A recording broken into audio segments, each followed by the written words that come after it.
இந்நாள் இனிய நாளாக அமைய ராமானுஜர் திருவடியை பற்றி பரந்தாமனை அறிவோம். தினம் ஒரு நாராயணீயம்.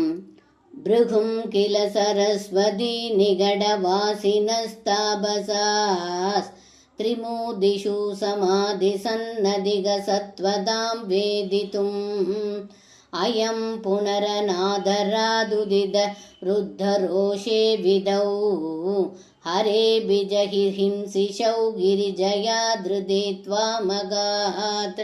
இந்த பாடலுக்கு அர்த்தம்: ஏ குருவாயூரப்பா, ஒருமுறை சரஸ்வதி நதிக்கரையில் வாழ்ந்து வந்த முனிவர்கள் மும்மூர்த்திகளில் யாருக்கு சத்வகுணம் நிறைந்திருக்கிறது என்பதை கண்டறிய பிருகு மகரிஷியை அனுப்பினார்கள்.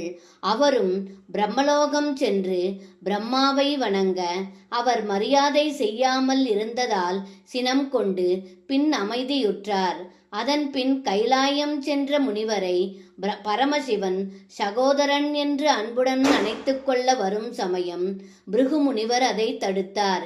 இதனால் கோபம் அடைந்த சிவன் அவரை கொல்ல முற்பட்டார். பார்வதி தேவியோ அதை தடுத்தாள். அதன் பிறகு பிருகு முனிவர் ஸ்ரீவைகுண்டம் சென்றார் என்று இந்த பாடலில் பட்டத்ரி சொல்கின்றார். சர்வம் கிருஷ்ணார்ப்பணம். ஸ்ரீ